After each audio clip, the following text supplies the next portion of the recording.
welcome in. Welcome back to another episode of the Format Podcast. Got a pretty interesting show for you here today. This one's going to be longer than usual because I have a guest and we are going to talk some hoops for the most part the NBA. This is the guy who really knows what he's talking about. So looking forward to bringing his take on things. But before we get to that, you know what time it is. If you haven't already, please go ahead, click that subscribe, that like, and that notification bell right here on YouTube so you can stay up to date whenever we bring in new content. If you want the audio only version of the podcast, make sure you open up your audio podcast platform, do a quick search, the Format Podcast. You should find us there, and you can subscribe to the channel. If you enjoy the content, please give us that 5-star review. Make sure you share the show with friends, enemies, family, whoever, sports fans you know who want to hear a kind of different take on the sports stories of the day. You know what happens when you do that. We rise in the algorithm, helps us find more sports fans, helps more sports fans find us.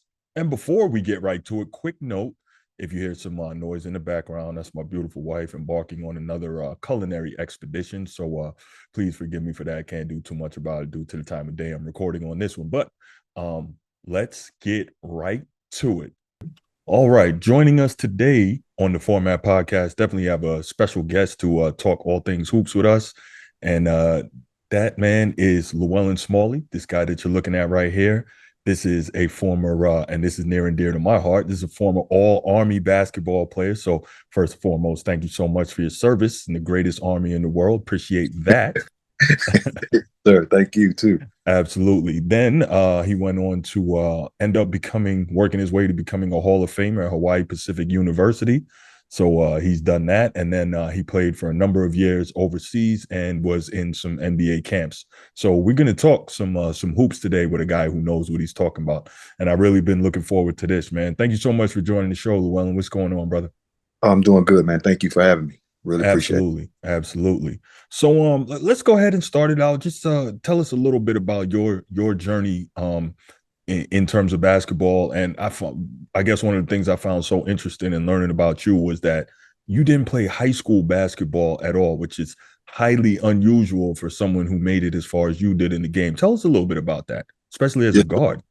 Yeah, it was truly a blessing. So I didn't play. I'm from Shreveport, Louisiana, and down south back then, we played football. As a young boy growing up in the South, rite of passage was to play football. We didn't play basketball. If you played basketball, they considered you soft down there.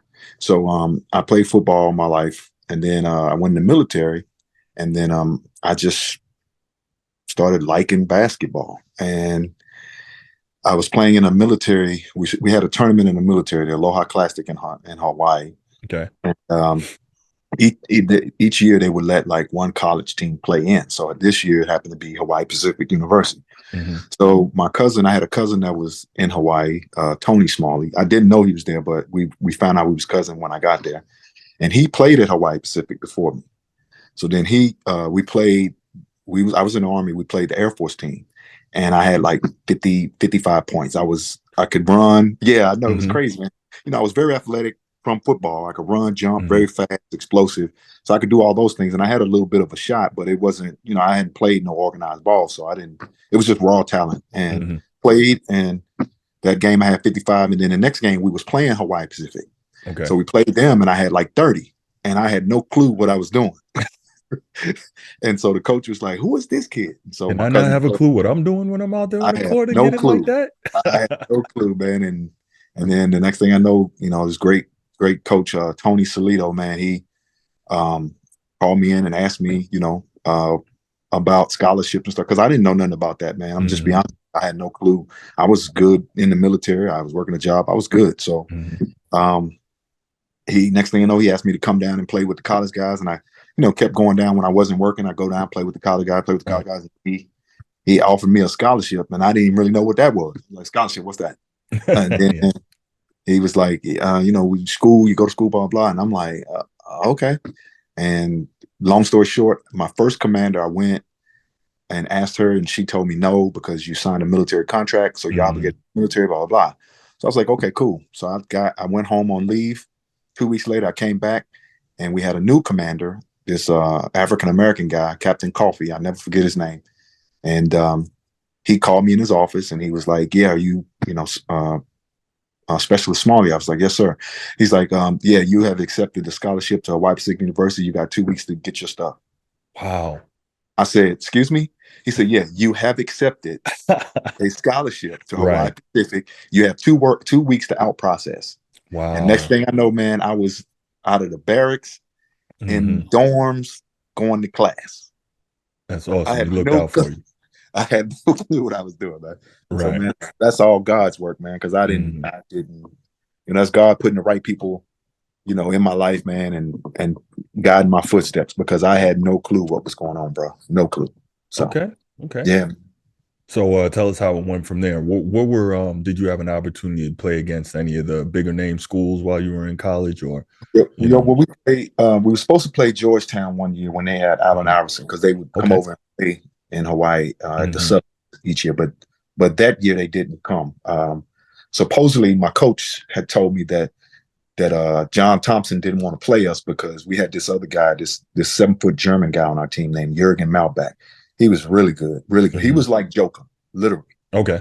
Back then, he was just like Joker, 7 foot, could shoot, run the floor, smart, everything. Hmm. And so my coach said, I don't know how true that is, but he said, yeah, John Thompson didn't want to play us because of me and him. And if they took a L, it would destroy their program. So that's what we Okay. heard. But yeah, we played like masters. We played a lot of, you know, mid-major schools. We did okay. You know what I mean? We had a nice program. We was ranked number 2. We had another great player, rest in peace, named John Strickland. He was from New York. He was really good, really, really Hmm. good. Tracy Go-Go Evans. So we had a really good squad, man. We had a really good squad. Rob Parker, a dude named Rob Parker jumps out the gym, but we had a really good squad. Okay. Good stuff. So tell me how it went from there to playing overseas and then being in an NBA camp. Tell me a little bit about that. So what happened was, after my 4 years, my senior year, I got an agent, and he told me some NBA teams was looking at me or whatever. So Hmm. remember, in 1995, the Raptors had became a team. So they was kind Okay. of in '99, they still were kind of an expansion team. Hmm. So they had called my agent and wanted me to try out. So I was ecstatic. So I go to Toronto. I'm in the hotel, and I had a train. My agent had gave me a trainer. I had a trainer for like the last month. I was in the best shape of my life, and I'm in a hotel, and I never forget. I'm sitting there, and I had bought this Michael Jordan book. So I'm reading this book, and my agent calls and says, "Hey, you watching TV?" I was like, "Nah, I'm reading." He was like, "You might want to turn on TV." So I turned on TV, and I turned on ESPN. And as soon as I turned it on, they had the big lock sign, the NBA sign with the Hmm. lockout X Hmm. thing through it. And I was like, what does that mean? He was like, well, there's no camps, there's nothing going on, blah, blah, blah. So you're not gonna be going to no camp right now. So I was like, okay, so what am I gonna do? So he was like, I have a few teams that are, in Europe that want you. And I'm like, Europe, where they got basketball over there? And he was like, yeah. So so he was like, because I was young, I didn't have no money, and I just Hmm. wanted to help my grandmother out because I was raised by my grandmother. I was raised by my grandmother, so I just wanted to help my grandma out with her bills and house and stuff. So Hmm. it's like, yeah, the team in Austria, they want to pay you 1,500 a month plus bonuses and all that stuff. So I was like, man, Australia, I don't know about Australia. He's like, no, no, no, Austria. Austria, right. Right. I said, oh, where's that? He's like, oh, it's by Germany, blah, blah, blah. Hmm. I was like, all right, come on, man, let's do it. So I went overseas, and then the next thing I know, the Raptors drafted some guy named Vince Carter. I don't know who that is, but anyway. So, Right, so right. So right. and then I was overseas, and I played in Austria, and then my next year I played in Italy. So that was a huge step up from Austria. Okay. I played in Italy. I played against Thais Edney. Played at Okay. UCLA. Yeah, Yeah. played against Khalid El-Amin. Played at UConn. Okay. So it was some nice Some good ball over guards over there. Yeah. yeah, it was nice hoop. It was a good step up, and my financial had took a huge increase because I was only making 1,500 in Austria. Hmm. I was making like 10 grand a month. I mean, it was Ooh. huge. All right. Yeah, Yeah. huge. So I played over there, and then the next year I played in Turkey, and then the next year I played in France, and then the next year I played Sweden, and then I played 2 years in Finland. And then when I came back, the Lakers. So I was 33 at this time, and so the Lakers every other year they would have camp in Hawaii. So they would Okay. have camp in El Segundo California. Then the next year they have camp in Honolulu, Hawaii. So long story short, man, a buddy of mine, he was best friends with Brian Shaw. They grew up from California together. So the Lakers had heard of me. They had knew about me, but I was off the radar because I was just overseas playing. So I was in Hawaii. So Brian Shaw was like, "Yeah, come on down. Take a look at you." Magic Johnson was there. Really cool dude. Yeah. He brought me in. Magic Johnson, Scottie Pippen, Craig Hodges, Kareem. Oh man, it was Tex Winters, Phil Jack. It was beautiful, man. So long story short, they brought me in. Magic Johnson had me come in, man. He was really cool too. Had me come in, and they looked at me and had me do the workout, and they were like, "Oh, okay." I surprised them a little bit. Now, mind you, I was 33, so I was on the older side. I met Kobe, man, and this was going right. This was 2005, right around his that sexual assault case that was going on with him. Right. He was cool, but he was just kind of standoff I understood that, totally understood that, and so I played, man, and I had fun, man, and learned a lot. And they told me Mitch Kupchak was the general manager. Mitch Kupchak, Tex Winters, Phil Jackson. They all told me, it was like, "Hey, you're a little on the older side. If you was 27, 28, man, I would have a contract for you." I don't know if they meant that, but that's what they told me. Right. And that's all I needed to hear. I was blessed, man. And I knew I was late. I knew I was a late bloomer, and I had a lot of work to do to get where guys had already been. But man, just to hear them say that to me, man, it just made my day. It validated me as a basketball player, and that's all I needed, man. And I was good, man. God is good, so I'm good. Nice. Did you ever have an opportunity to match up against Kobe or yes, play against him a little bit? Yeah, I played a little bit against Kobe. Okay. And when you just play basketball and you're looking at that, you're like, "Oh, I could probably do some of that stuff," and you probably could. But when you get there, it's levels to this, man. When I say levels, it's levels. Right. And the size, the strength, the speed. Now, granted, they've been practicing and working out every day for 10, 12 years, which I get. Right. But at the same time, man, it's the level of that is the mental level, and the physical level is on a different plane. And that's how, why when I'm playing and I play pickup and I hear guys saying, "Oh, he such and such, and he won't even get off the bench and stuff." And I'm like, dude, if he was to come in this gym, he would destroy everybody. Yeah. He would destroy. And he's the 15th player. Right. So just imagine the work you got to do to be the 1, the 2, the 3, the 4, the 5, bench player or whatever. And, guys don't understand it. But if they ever been there, like I was there briefly, but I was there, I got a taste of it. And it's a different level, man, different level. And Kobe is really, rest in peace. He was really a beast, man, like mentally and physically a beast. Like he was on a different level, Mike, different level of mentality and workmanship and work ethic. And it's huge, man. It's huge. And that's funny that you say that, talking about that different level, because I just recently did a show talking about Nikola Jokic and his commentary about basketball not being the main thing in his life. And I was kind of, to that point that you made, that's what I was talking about. Like those guys that we talk about that are the ultra elite Mount Rushmore level guys, the Kobe's, the Michael Jordans, the Magics, the Birds, the Isaiahs, on a slightly lower level, LeBron Jameses. Those guys understand that, obviously your family and God, that has to be. But, outside of that, like basketball got to be the thing. And realistically, some of those guys even put hoops in front of their families, as we know. But that maniacal obsession and compulsion is what took those guys to the levels that they reached, So it's very interesting that you mentioned that. And it definitely speaks to something that I had addressed on an earlier pod. But I love that. I love a lot of what you had to say there, but let's go ahead and get into it and let's talk some NBA. Well, so yes, sir. Let's go first thing. Biggest story in the NBA at this moment is the new look Phoenix Suns. Bradley Beal gets out of Washington finally. I guess the no trade clause helped a lot with that. Right. Right. He's going to now be with Kevin Durant and Devin Booker and I guess a host of whatever they can afford to put around those guys, with the new salary cap that is significantly more punitive than the old one in terms of luxury tax. What are your thoughts on the new look Suns? I have some thoughts on that, but I want to hear first what you have to say. So my thought on that is I like the pairing, and I understand what the Suns are doing. Um, Beal, KD, Devin Booker, DeAndre Ayton, because he's in that too. Don't know if they're going to keep him, Right. but if they keep him, that's four, and that's a very top heavy roster. Yes. And if you're trying to match Denver, because Denver is the bar. Let's just keep it real. They won the chip. They're the Yeah. bar. You got to get some players to fill out that roster. I mean, you can't go 6 or 7 deep. No. So I don't know how they're going to do that with the financial, penalties that you mentioned earlier.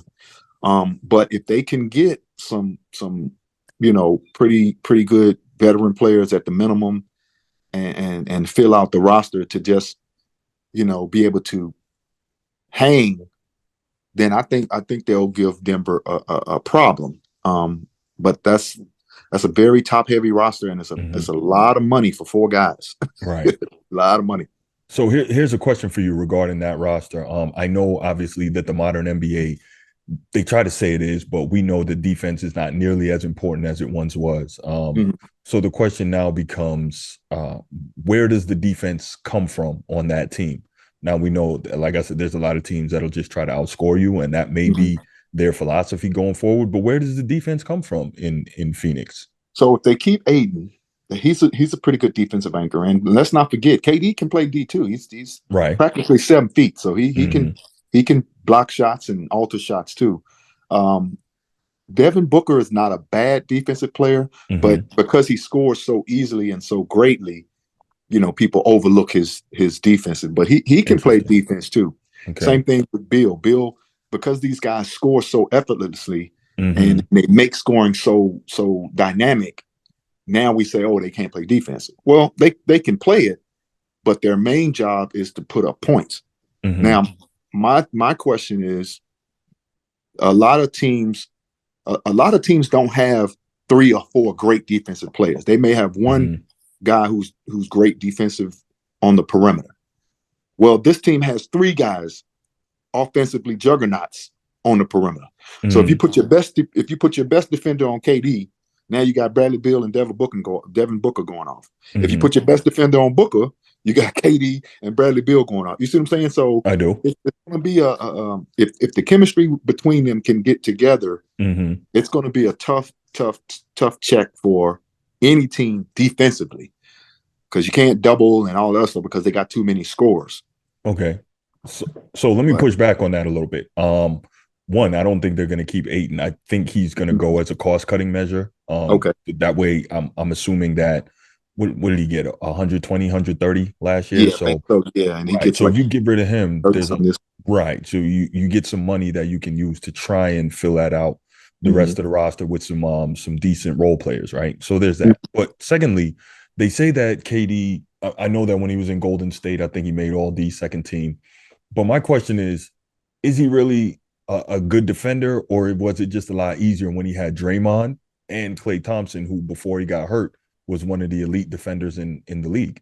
So wouldn't that make it a lot easier for him to be looked at as a defender? And to your other point, with the scoring that is going to be demanded that he does, Kevin Durant, how much defensive pressure are you going to put on him? Because we see very few guys in the modern league that can go get you 30 and still lock somebody down like Michael Jordan could, or Gary Payton could.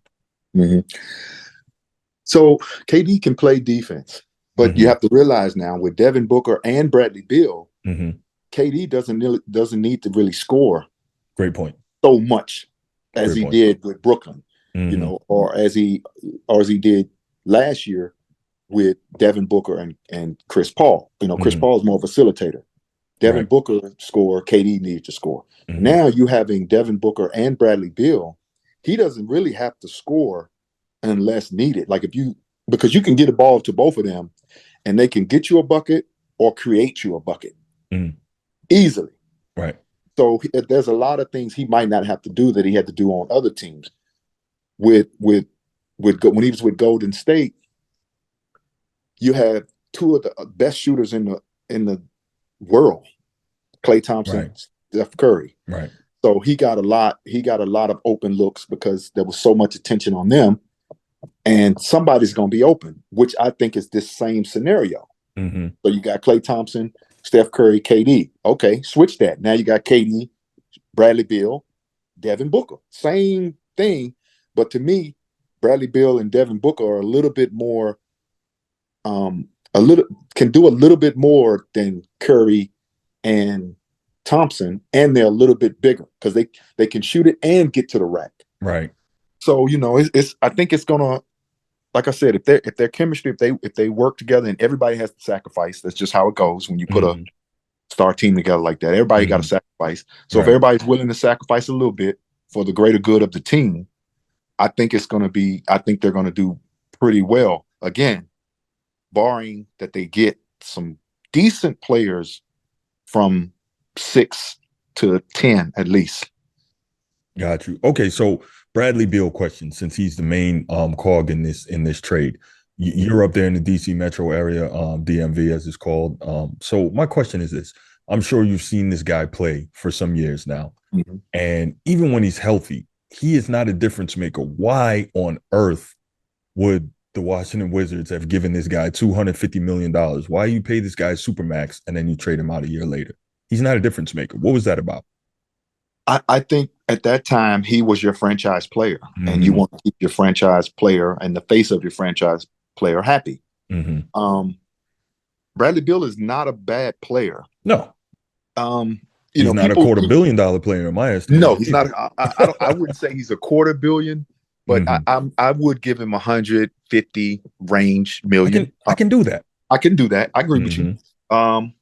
But at that time, he was the only, he was the only thing here. After John Wall left, Right. he was really the only thing here. Right. And you want to, as an organization, you kind of want to show your faith and your trust. Like, hey, look, we'll give you this because we want you to stay. And then Mm-hmm. as a player, you're like, okay, I'll take that because I want to Right. stay. Right. But at the same time, as a player, you're taking that much money, you're taking so much chunk of the money, you can't get no help. Right. So you can't have it both ways. You can't take all the money, but then want them to get you some help. It don't Right. work that way. You know what I Right. mean? So, hey, they gave him the money. I'm not mad at him. I mean, hey, Right. he took the money. Hey, he do what he do.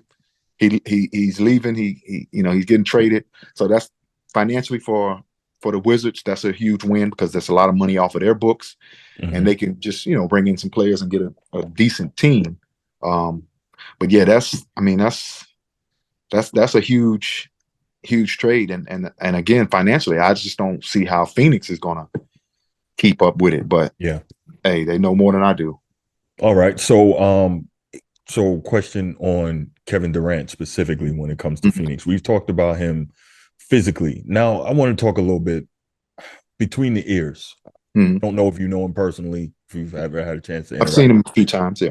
Okay, so between the ears, what is the deal with this guy? And what I say is he gets upset when Charles Barkley talks about him being a bus driver, not a bus rider. But we're clearly seeing he's not the bus driver. He's not a leader, which he has come out and said he's not a leader. He just wants to go hoop.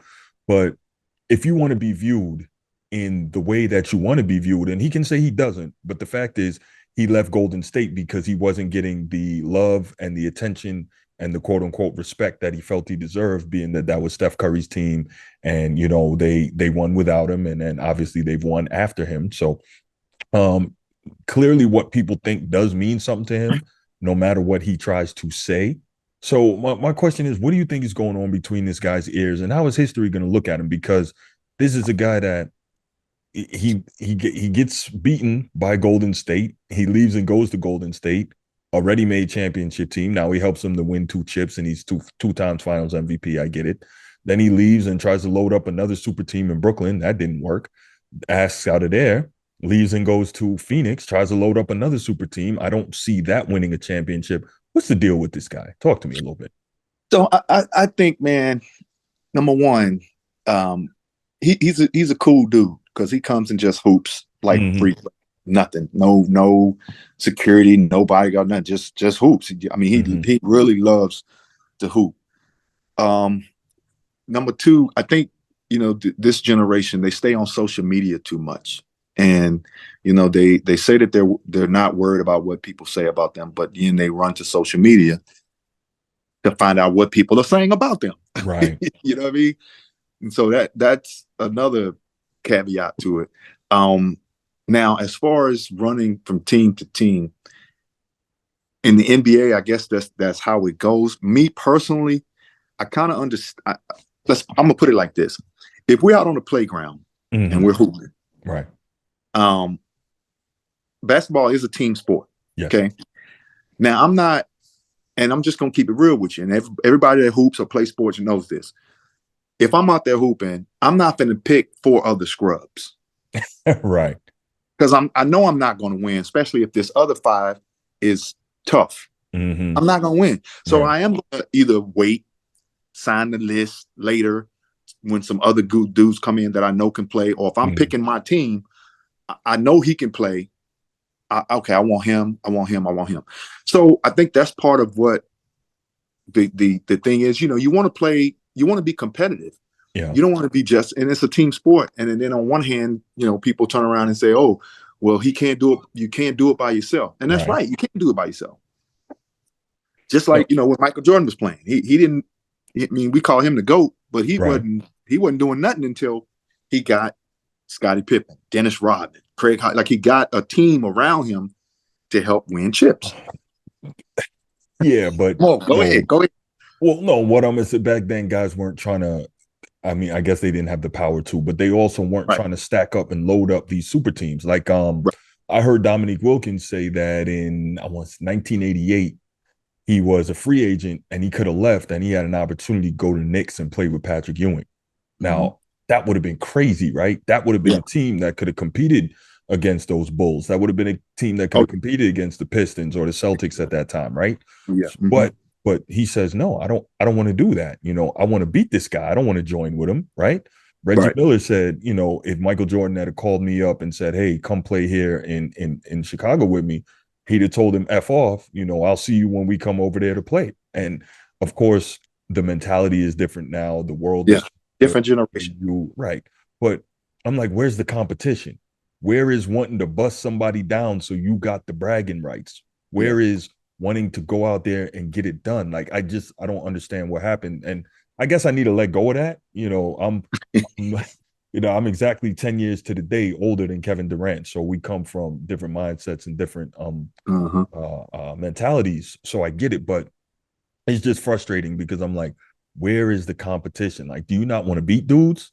Because at the end of the day, if you're Kevin Durant, you still going to be in the same spot you were in Golden State, upset that you didn't get the dude you felt you should have gotten because you loaded up on a super team. Yeah, I agree with you.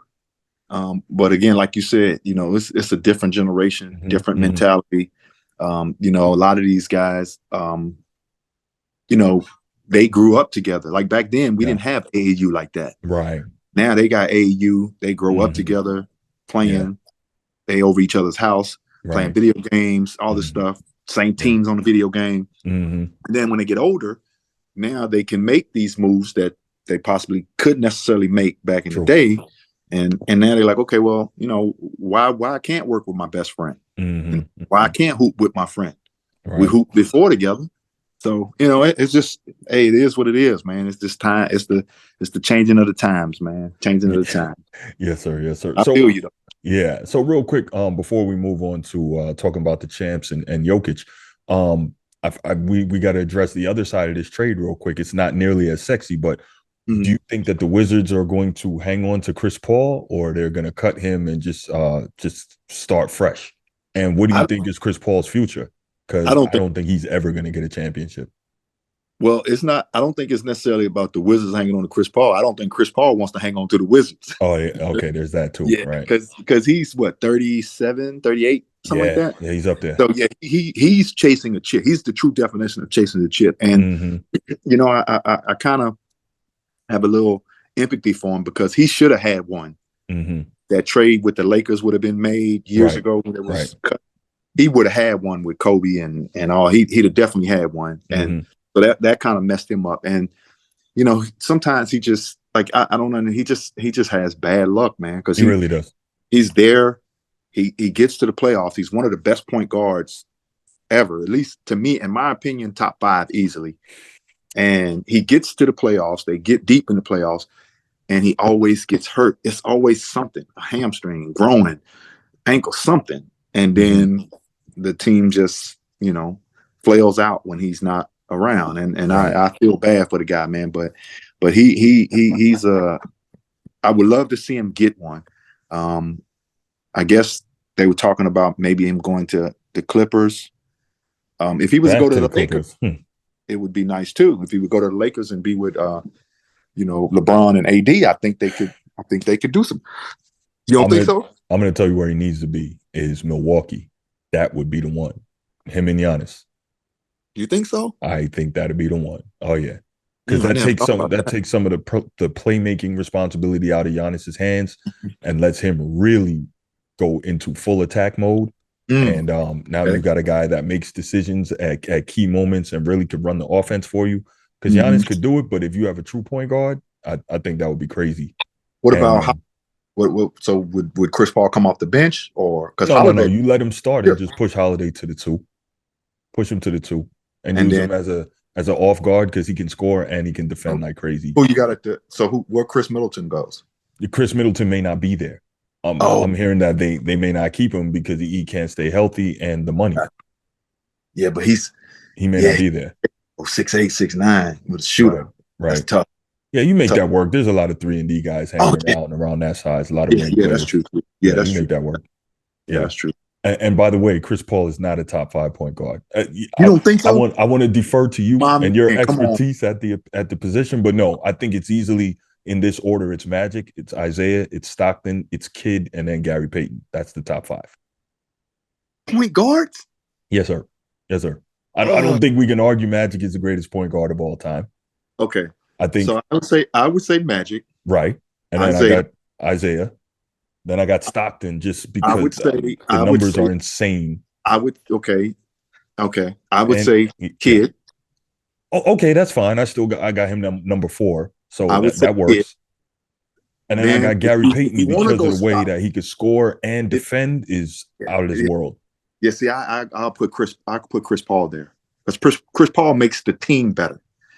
I mean, he's giving you 10, 11 assists a game, and he can score. He makes the team better. That's just my opinion. So I like the fact that Gary Payton can create offense with his defense. So to me, that's the difference. He can literally lock guys up, and he can cause a lot of turnovers. And not saying that Chris Paul can't defend, but Gary Payton, he's not. No, I agree with you. He's not on the level of Payton defending. No, right. So that's why I have him as my number 5 point guard all time. But then again, Gary Payton is not on the level of assists as Chris Paul. No, he wasn't. But I mean, at his best, he's like 8, 9 assists a game. Like I don't think that's too far off. When you're talking about what he can do on the other side. Okay. I might give you that. And he's a slightly better scorer. So Chris Paul would be number 6 then?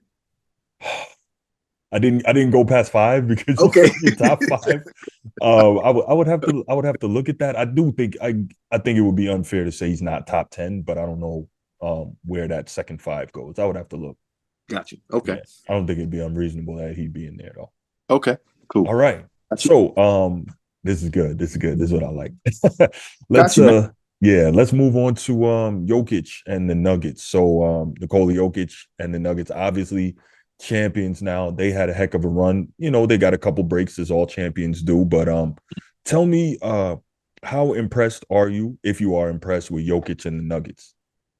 Extremely impressed. Okay. Number 1 with the Nuggets, and then number 2 with Jokic. I mean, this guy, when you look at him, if he walked into a gym, right, you would be like, okay, he's tall. Right. Doesn't walk like he's not explosive. Right. Not quick. Not fast. Not super athletic. Right. But his cerebral IQ and his skill set of the game is unmatched. Okay. Same kind of with Luka. Okay. I mean, this is coming of the new age where you gotta be able to think the game now. Like the game is played from the neck up, not from the neck. All right. So All right. Uh, before I push back on that, um, Mhm. where do you have Jokic stacking up today and all time in terms of centers? Because since he won, and especially in light of how he won and how the Nuggets won, I'm hearing some things that, in my estimation, are like borderline disrespectful in terms of where they're placing this guy historically. Talking about he's a top 7 center and he may be one of the best of all time, this, that, and the third. And I'm like, oh, hold on. And you know, the way he runs offense and can pass the ball, we've never seen that before. I'm like, hold on. So what are your thoughts on that?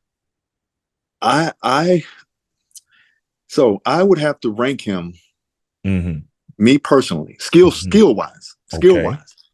I would have to rank him at least in the top 10, maybe 6, maybe 5. Whoa. Yeah, I got to because okay, hear me out. Hear me out now. I'm listening. I'm We listening. saying skill. Okay. Uh-huh. Skills. Think of what this Joker can pass. This is Mm-hmm. Right. a center Right. averaging a triple double Yes. in the modern era Right. of basketball. Okay. He can shoot the three, Yes. he can pass, Mm-hmm. he can handle the ball Okay. from end to end. Okay. I'm And he rebounds. right. All four important facets of the game of basketball. Mm-hmm. Everything. And he makes free throws. Right. So my thing is skill wise, but see, if that's what I'm saying. See, if you look at the optics of it, you'll say, because he's not a flashy player. But when you look at the Mm-hmm. numbers, if you're going by numbers, I mean, his numbers are off the chart. What center has averaged a triple double? And okay, if you go back in the past, Mm-hmm. I get that. Like you got Wilt Chamberlain and Bill Russell and all them. I get it. Right. But my only caveat, my only asterisk with that is they were 6'8", 6'9", 6'10", 7 feet Mm-hmm. playing against guys that were 6'3", 6'4". Mm-hmm. Mm-hmm. I mean, that's like you going out playing against your son. Right. Right. Of course, you're gonna average those numbers. Yeah. You, So I, okay. So that's just my thought. I don't Don't get I me don't wrong. I'm not disrespecting them. They're great, right. but the time, the era. So I don't disagree with some of what you're saying, right? Obviously, being a European, he's gonna, and you know, because you played in Europe, the skills training is different over there. Mm-hmm. From bigs all the way to guards. I get it. A lot less flash, a lot more fundamentals, and I totally respect that because I've said for a while now, you know, modern basketball unfortunately seems to be so much more sizzle than steak, right? And Mm-hmm. you know what that's about. That's the gambling and all Oh that yeah. stuff. But anyway, um, so here's my thing with Jokic. One, competition has to matter, right? And so you are being fairly dominant because there's not a lot of competition at the center position for you. And when I say that, I say, for instance, the guy I came up just like you did in the era of the big man, right? And Mm-hmm. so the guy I believe is the greatest center of all time, and this is a discussion for another day, Hakeem Olajuwon, because he was, in my estimation, the best center in the best center era ever. And I could go down everything he did that makes me believe that, but this is not about that. The point I'm trying to make is he had to go there and he had to bang with Shaq and he had to bang with Ewing and Mount Mutombo and Alonzo Mourning and Kareem Abdul-Jabbar and all these guys, right? And David Robinson and so on and so forth, right? So he Mm-hmm. had to bang in a big man era.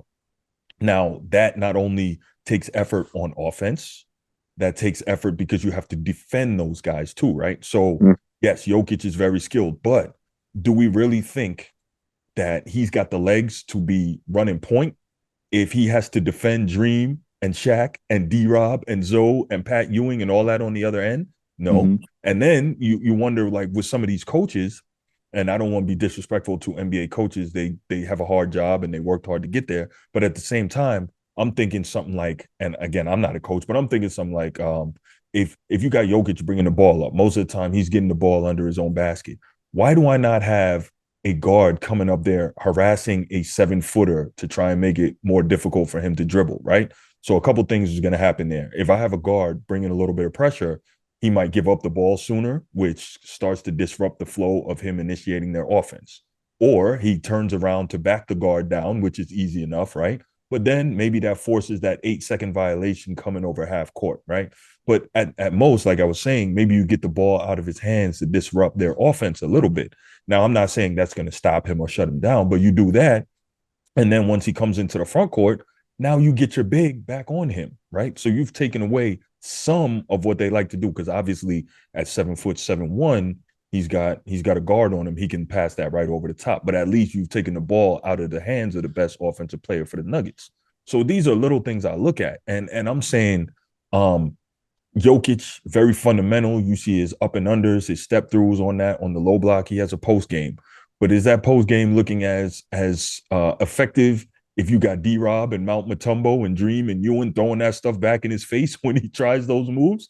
He's not Kevin McHale out here in the post. He's not, right? He has solid post fundamentals, but he's not that. And so I look at it and I'm saying, as good as Jokic is, competition and the conditions he plays under, that has to matter. And that's why I say, like, let's not be, not you, but let's not be disrespectful in placing him too high too soon. Because I've heard people in the sports media, big names, literally say he's already ahead of David Robinson. He's already ahead of Patrick Ewing. I'm like, what? Are we serious here? Like, D-Rob could have done the things that Jokic did. Remember, he was a 6'3" point guard when he started college at Navy, but he had a free growth spurt, right? So he became a center. He had all those guard skills, but back then, as you know, bigs weren't allowed to play like guards. But he could have been doing this stuff, maybe not to the triple-double level. I get it. And then you got the other argument. Well, we've never seen a center do this before. Sabonis, anybody? Not Domantas Sabonis, Arvydas Sabonis, right? So it's there. I don't know what it is with basketball, especially the NBA, in feeling this need to denigrate its past to prop up its present. Your thoughts on that? I know that was kind of long-winded, but no. So my pushback on that, it would be when on the first point you made about having a guard pressure him when he brings the ball up. So if you take your guard to pressure that center, now on the opposite end, you have your center that's trying to guard a guard on the perimeter. Okay. Because you took him off to pressure Jokic. Right. So that right there throws off the whole offense. Jokic, I understand what you're saying if it's in the post. But realize Jokic is still 7 feet. He has a little baby hook shot, which we've all said that Kareem hook shot is unguardable. And he shoots it with the left hand and the right hand. Okay. Either shoulder, shimmy, and he can shoot the three. So my pushback would be, I would like to see Mutombo come out there and try to guard him at the 3-point line. I would like to see David Robinson try to come guard him at the 3-point line. Now, I don't know if he could guard them with the strength and the explosiveness and the ability that they had. But it would be very interesting to see the dynamics of that, because big man back in the days, big man's their church house was in that paint. If you bring them out, exactly. If you bring them out of that comfort zone and now they're on that island out there called 3-point Gilligan's Island. Now, what do? Trying to guard the likes of like a Dirk Nowitzki. Dirk Nowitzki was 7 feet, shoot the three. It's uncomfortable for them to come out there. And you know what I mean? So that would be my only pushback. Now, I'm not saying I agree with you. Akeem, my number one. Me, personally. Okay. Shaq, number 2, dominant, but he couldn't make free throws. So those are points that you're losing. Right. Whereas with this guy, Joker, he has the post moves, the passing ability, the 3-point ability, which is where the game is now. He can bring it and initiate the offense as a 7-foot point guard. I mean, he just has the total package, and we can't fault him. We keep faulting people for the era that they come up in, and we can't fault him for that. That's not their fault. And remember now, Jokic was the 31st pick. He wasn't a lottery pick, I pick. believe. Yeah, he was the 31st. Okay. Yeah, he was the 31st pick. And he was, they called him the fat boy, and he was fat, and he was this out of shape, and this and that. He worked on his game. Yeah, no question. To get to this. You know what I mean? So now we're just seeing the fruits of his labor, but he's Right. been working on his game and working on his game. Right. And now it's showing, and it has shown 2 times MVP, NBA MVP, now NBA Finals MVP. Led Denver to their first ever championship. That's a lot, man. That's a hard argument. It is, but let's and before we move on to the next topic, I'll just say this. Yeah. You looking at real quick to the point you made about guys coming out to defend him.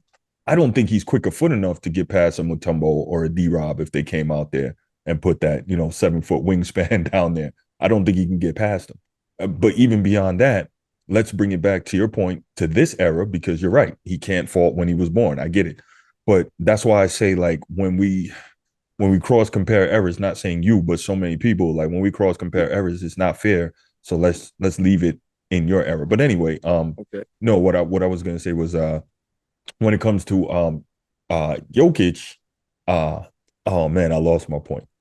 But no, he's great. I just don't think that he is, where they want to put him, and that's just it. Oh, yeah, that was it. You look at putting him above all of them, yeah, but I can't even put him there because when he matches up against Embiid, he gets destroyed.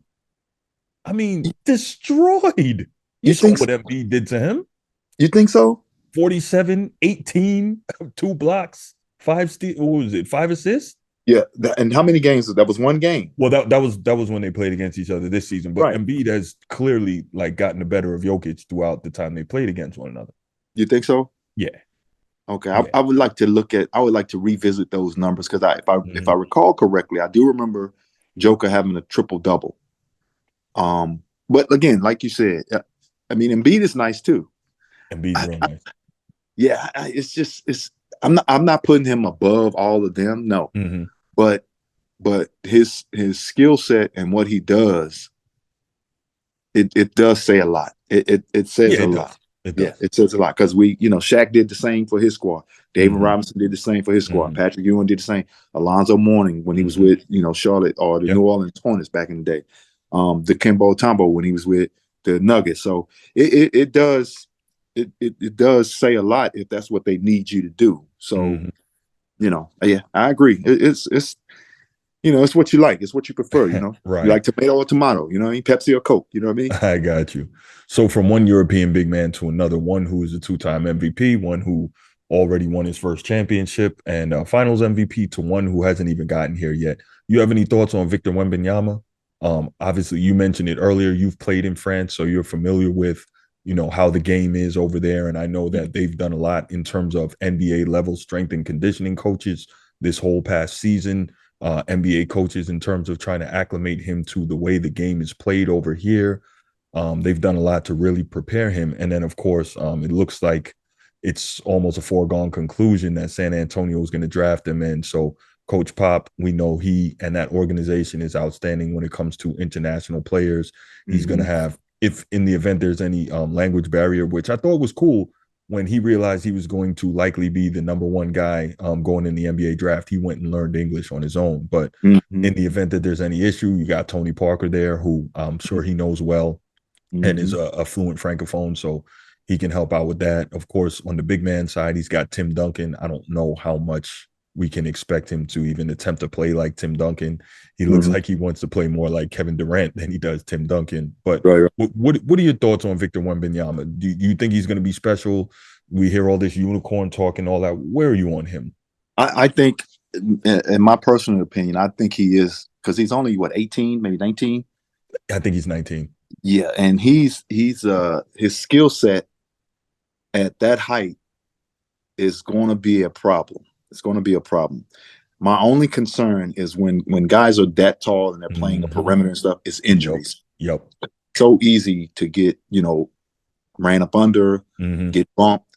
And, he's 18, 19. It's going to take him a couple of years to get used to the physical play of grown men now. He's not playing in France no more. These are grown men that are big, strong, quick, fast. So, but I think if he's able to make that adjustment and get some weight on him, get some strength and build up muscle and everything, I think he's going to be very, very special because he's 7'5" and he can shoot the ball. really well. He can handle the ball, and I mean he's 7'5", so he really doesn't even see you when he goes up to shoot. You Right. will affect his shot Hmm. in any way. So it's gonna be interesting to see. But I think I put him more like what LeBron called him. You know, LeBron called him an alien. I call him an alien. Hmm. He's a video game. He's a video Okay. game player. Yeah, he's a 2K player. Well, we'll see. Okay, so you mentioned LeBron just now. Let's move on to LeBron. You realistically cannot have an NBA discussion without discussing LeBron James. So you Mm-hmm. don't know this about me, but I am not a fan of LeBron James, and I say Okay, I don't have to be. It right. drives me Not at crazy. all. Everyone thinks that you have to be a fan of LeBron. He Right. has had a tremendous career, obviously all time great Mm-hmm. in what he's been able to do. But for me, I leave it there. So I guess it was either today or yesterday. Jeannie Buss, owner of the Lakers, made a list of her top 5 all-time most important Lakers, Mm-hmm. and I can't believe it was for somebody who grew up in this organization. I found it so disrespectful. She had LeBron number 3, and that's not even the issue. It was Kobe number 1, Mm-hmm. Kareem number 2, LeBron number 3, Magic Johnson number 4. How Yeah. in her right ever loving mind could Jeannie Buss place LeBron James ahead of Magic Johnson as all-time most important Lakers? For me, Magic Johnson's number 1 on that list. Yep. Mm-hmm. I don't. Yeah. I just you just telling me that. Yeah, I don't agree with that at all. But hey, it's her team. She welcome to say whatever she wants to say. But yeah, I don't agree with that. Not at all. And I don't even consider LeBron a Laker, me personally. Right. Uh, That's the other thing. yeah, I still consider him a Cavalier. Yeah. That's just me. Mm-hmm. I mean, he came to the Lakers, and I get it, but he's not a true No. Laker No. like Magic, like Kareem, like Kobe, Right. Like Coop, like Scott James Worthy. Worth. Yes. James, yeah. See to Jerry me, West. Mm-hmm. yeah. See to me, it would be Magic Johnson, Kobe, Mm-hmm. uh, James Worthy. Kareem. They got you those chips, Right. Kareem, and then Jerry Even West. Shaq. Yeah, right. Even And yeah. See, and I don't really. I mean, I Shaq consider Shaq, maybe but I after don't. Jerry West, probably. Yeah, yeah. I'll put him after Jerry West because Mm-hmm. me, Lakers is true Lakers. Like that's where Yeah. you were. That's where you. So that's my thoughts on that. Mm-hmm. Yeah, I don't consider LeBron a Laker. When I look at him, he don't. It just doesn't even Right. look right. You know what I mean? Mm-hmm. But I mean, I'm happy for him. He's doing great, but Mm-hmm. it just don't look right with him in a Laker uniform. Right. So okay, so here's my other question regarding LeBron, because LeBron is a rabbit hole you can go down and you can be stuck there for a long, long time. I did a show on this one as well recently. LeBron James recently, I think late last week, had comments on why he never did the dunk contest. Mhm. And so my thoughts on this are very simple. I thought he was afraid. He didn't want to go out there. He didn't want to look bad. He didn't want to go out there. He didn't want to lose. So he never did it. But that part I don't care about as much as the fact that he made it cool for all these other big name guys not to do it. And where the dunk contest used to be the glamour event of the All-Star weekend, now it's been taken over by the three-point shot. And part of that is because of the way the game is played now with the, the voluminous amount of three-pointers that are being shot. But it's not that. It's because the big names aren't there in that contest anymore. You had your Dr. J's, your Michael Jordans, your Dominique Wilkins, your Vince Carters, your Kobe Bryants, all those big name guys, and you just don't have that anymore. And it's not to say that we're not seeing some awesome dunks still, but it doesn't hold the same. It's not the same because you don't have those guys in the contest. What are your thoughts on that? Why do you think LeBron never did it? And do you think that he's the reason that so many other big name players aren't doing it now? So my thoughts on that is that see back in the days, um, guys entered the dunk contest to build a brand. Mm. Now Mm. guys don't want to get into it because they don't want to lose their brand. Right. So if you get a Nike deal for 80 million coming out of high school, Mm-hmm. you already got a Nike shoe, so you don't need to do a dunk contest to get a Nike shoe or to get Mm-hmm. you already got Sprite commercials, battery commercials. You already got it now. back then you didn't have those things. So you needed to do the dunk contest. You needed to do the All-Star game Right. to get sponsors to see you. And to piggyback on that also, it's tough, man. It's tough because I mean, practically every dunk has been done. Well, I mean, you saw Matt McClung come out, and nobody expected him to do some of the things he did. Exactly. Zach LaVine and Aaron Gordon, they put on one for the ages a few years ago. So and Mac McClung was a short guy, and he was doing some dunks. But I mean, unless now a guy is coming taking off from the 3-point line, right? It's difficult to ooh and out of the crowd because pretty much everything has been seen. I mean, you got to do some think about it. You to get the crowd, and you got to do some really. You probably got to go in there and do a 780 dunk. You probably got to do a dunk where you got to do a flip, jump over the backboard, flip to the other side, then dunk. Like that's possibly inhumanly possible. But we're not talking about now. We're talking about when LeBron was in his prime. That's 2007 to 2011. Like, he won't lose his brand. He got the deal already. He got the Sprite commercials. He got all that. I'm not gonna. If he goes and does the dunk contest and he doesn't win it, and some guy wins it, that hurts the sales of his shoes. Does it really? Because this is the same guy that says one thing about our game that I love is we understand the value of the fans and we do things for the fans. But the fans have been begging you for all these years to do this, and obviously I don't expect them to do it in year 20, right? But the fans been begging you for all these years, and you flat out refuse to do it. So let me ask you: do you really care about the fans that much? Do you think, as a sports guy yourself, do you think that LeBron is a in-game dunker or a dunk contest dunker? I think he's a much better in-game dunker. Okay. But the one thing I'll say about that is he does he did contest worthy dunks in the layup line. Yeah. So why are you doing that stuff, but you don't want to get out there under the lights? Say again? Didn't he win a dunk contest in high school? No, he lost it. He lost the dunk contest in high school. And I spoke to, I don't know who it was. I spoke to someone who is kind of in the know about these things, and they said that he felt like he got jerked, and that was one of the things that soured him on doing dunk contests going forward. Gotcha. That makes sense. So the comparison is always LeBron James and Michael Jordan. Do you think that Michael Jordan would have responded that way? He'd have been like, "Oh, word, you want to jerk me? Okay, I got you. I got something for you next time." Right? But like again, Michael Jordan, Kobe Bryant, them guys are a different breed. They different animals. Facts. Yeah, they're different, differently. They want you to tell them no, so they can go and show you yes. You see what I'm saying? Right. So and then coming up, Michael Jordan, Michael Jordan was just he could do everything. He had in-game dunks, dunk contest dunks. Right. I mean, he could do everything. Right. To me, LeBron is a great dunker. Don't get me wrong. Yes. But I just don't know if he's a dunk contest dunker. He's a great in-game dunker.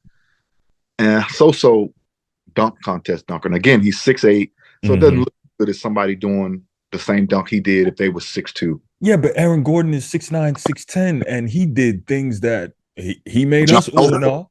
Yeah, he did. And he still lost. Right. But I mean, but it didn't hurt him. And that's what I'm saying. Like Dominique Wilkins lost dunk contest. Michael Jordan lost dunk contest. Like if you go out there and put on a show, that's why I was like, I don't believe that it hurts you. That's why when you said that, I was like, I don't know. Because those guys are some of the all-time greatest dunkers and some of the all-time most well-known players, and it didn't hurt them when they lost. So again, different time. But yeah, I agree. I see what you're saying. It makes sense. Sense. All right. Well, listen, Llewellyn, this has been great. I could sit here and do this with you all day, man, but I'm gonna let you get on out of here. Before I go, is there anywhere that the people could find you? Or are you on social media? Do you do that stuff? Really, man. I don't really do too much social media, man. Okay. I'm in the DMV area, man. I just hoop, and that's really about it, brother. All right. Well, listen, I really appreciate you coming on and talking some basketball with me. I'd love to have you on again. I love a lot of things you had to say, and I love your outlook on the game and you educating me. So I really appreciate that. Anytime, brother. Anytime. Salute, man. All right, my man. Take care, brother. Bye. All right. Well, listen, everybody. Thanks so much for joining me and Llewellyn and having a great show.